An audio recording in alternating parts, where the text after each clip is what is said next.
"Ma'am, we found your soaked child in the park." It was 1 a.m. on a stormy night when a police officer suddenly showed up at my door. I was totally confused. After all, my 2-year-old daughter was peacefully sleeping in her bed.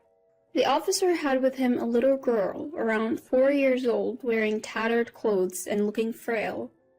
She stared at me trembling with tears in her eyes. The officer showed me a note the girl was clutching and had my name and address written on it. Could it be? I suddenly hugged the little girl, and a flood of memories rushed back into my mind. I am Susan, a 33-year-old housewife. I live with my husband Michael, who is the same age, and our 2-year-old daughter Sarah. We have a happy life together, but I have a past I'd rather not remember. It was 5 years ago. I got married for the first time when I was 28. My husband was Joseph, my boss at the company where I worked. Joseph was a generous mentor, and I admired his confidence and his ability to put people at ease. When he asked me out, I dated him for about 6 months and happily accepted his marriage proposal. My family also seemed to have a good impression of him. In particular, my sister Lisa, who is 5 years younger than me, was thrilled to have a great brother-in-law. Joseph even told me I was surprised he had such a beautiful and cute sister. Lisa was indeed adorable, both in looks and personality. When we were little, she would always follow me around saying, "Susan, I love you." We were really close sisters. After getting married to Joseph, Lisa started coming over to our new home more frequently. Joseph is so mature. I really look up to him. The guys around me are just kids in comparison. I'm flattered that a cute girl like you, Lisa, would compliment me. I felt uneasy watching Lisa grow fond of Joseph and my husband seeming to enjoy the attention, but my intuition eventually proved correct. One day, they both vanished, hand in hand.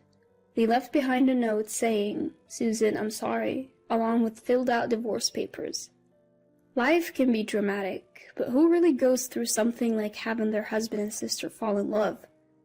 Why couldn't they have just been honest with me? I would have been willing to let Lisa have Joseph. If I could utterly despise them, maybe it would be easier. But in my case, that wasn't how I felt. I filed for divorce immediately, ending my brief marriage within a year. The one who saved me from the depths of despair after being betrayed by my loving husband and sister was my current husband, Michael. We had originally met in a college club. Michael proposed to me 3 years ago after supporting me through my recovery, and we remarried. Our daughter Sarah was born, and life had been peaceful. Then, it happened. Suddenly, at 1 a.m., our doorbell rang incessantly. Despite a raging hurricane outside, I got out of bed after patting my sleeping daughter's head, wondering what on earth was going on. With my husband away on business, I peeked outside cautiously and found a police officer standing there. "We found your soaking wet child in a nearby park." "What? My daughter is sleeping in her bed right now." "That's strange. The child has a note with your name and this address. Could you please open the door to confirm?" When I opened the door, standing there were the police officer and a skinny, drenched little girl about 4 years old. She was dressed in tattered clothes. The note she clutched read, "Please take care of this child," and the handwriting looked familiar. I couldn't help but kneel down and take her icy cold hand. Tears filled her eyes as she stared at me and shivered. This girl is... Suddenly I hugged her tightly. Memories flooded back to me. I used to hug my younger sister Lisa, who was 5 years my junior, just like this. The child was the spitting image of Lisa, and there was no mistaking that the handwriting on the note was hers. I told the police, "This child is likely my sister's." But what was such a small child doing alone in the park in the middle of the night? "What's your name?" "Jennifer." "Jennifer? Why were you in the park?" "I came to this house with Mom, then Mom disappeared, so I was looking for her." Young Jennifer couldn't explain any further. Worried, Jennifer shivers every time the howling wind and rain intensify.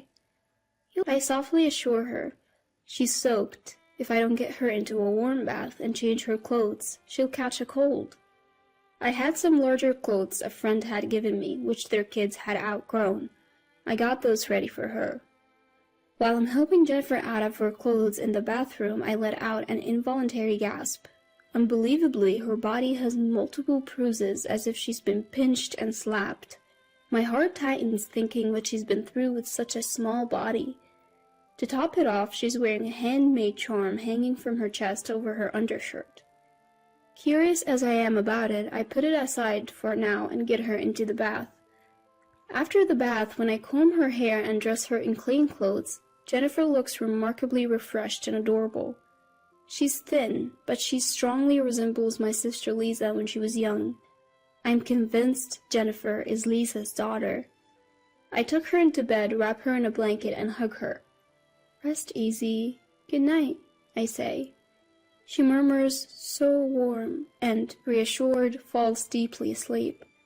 The next morning, while Jennifer and Sarah are still sleeping, my mobile phone rings. An unknown number. Cautiously, I answer. No one speaks, but I can hear faint breathing. "Lisa, is that you?" "No, it's me, Joseph. Long time. Glad your number hasn't changed, Susan." "It's my ex-husband, Joseph." "What do you want now?" "Strange question, but are you taking care of a girl?" I hesitate, but feign ignorance, recalling last night. "What are you talking about?" "How's Lisa?" Joseph avoids answering and hangs up, saying, "Never mind then." In truth, after Jennifer had gone to sleep, I'd opened the charm and found a letter inside. It read, "Susan, I'm sorry, I know I can't ask for favors now, but please take care of my daughter, Jennifer." Additionally, the letter had shocking revelations that left me trembling with anger. It also provided the location of the bar where my sister works, so I decided to go meet her. I'll leave Sarah and Jennifer with my mom at our family home. Seeing Jennifer, my mom softly holds her and says, "She looks just like Lisa," tears filling her eyes. A week ago, Lisa suddenly called. She said she wanted to apologize in person and asked for your address. So that's how she found me. I had my reservations, but she seemed desperate and kept insisting, so I reluctantly agreed. "I'm sorry." "You did nothing wrong, Mom. Thanks to you, I might be able to help Lisa." "What?" "I'm entrusting these kids to you for that reason." So I left my family home and headed to the bar where Lisa works. It was only a 30-minute taxi ride away. Why didn't she ask for help sooner if she lived so close? I guess Lisa felt she couldn't rely on me no matter how tough things got. The bar was in a quiet corner of the entertainment district. Inside, it was dimly lit and smelled of alcohol and cigarettes. When I asked someone who looked like the owner about Lisa, he called for her right away. Stumbling from the back of the bar, Lisa appeared. The once plump and pretty Lisa I remember was gone. She looked skinny, worn out, and had a sickly complexion. I was lost for words. Lisa, who was still in her 20s, looked like a worn-out woman in her 40s or 50s. "Is that you, Lisa?" "Yeah, Susan, I'm sorry." After she finished saying this, Lisa stumbled and collapsed into my arms. That's when the owner coldly said, "She's not feeling well and can't work. Take her home." Seeing his attitude, I could easily imagine the harsh treatment Lisa had been getting here. I immediately took Lisa to the nearest hospital. The doctor diagnosed her with a severe illness, saying she came too late and doesn't have much time left. Lisa was immediately admitted. Overwhelmed by the news, I returned home and told my mom, who broke down crying. I, too, couldn't hold back my tears anymore.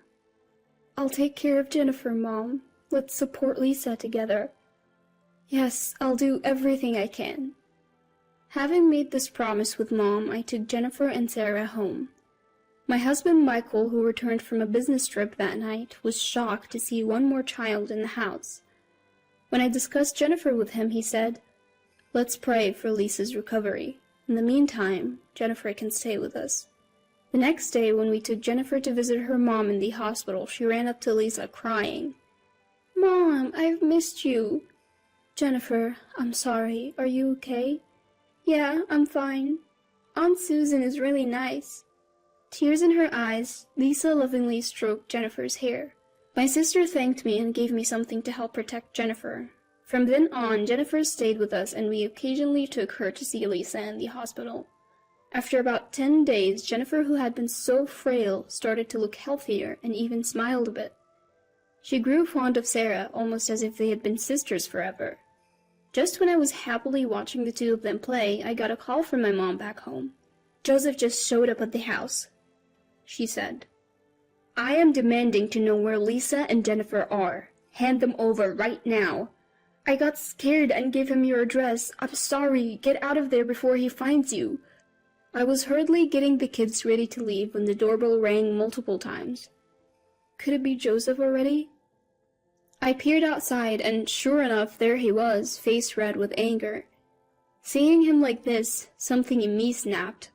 Despite Lisa withering away, Joseph looked like he'd put in weight, even getting chubby. I opened the door and Joseph immediately started accusing me.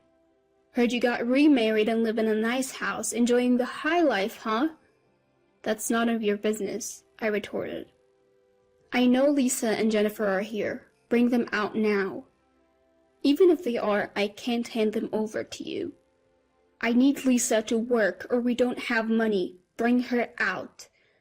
At that moment, Jennifer burst out and screamed, "I hate you, Dad. You always bullied Mom." "What did you say, you little brat?" Joseph tried to slap Jennifer, but I immediately stepped in between.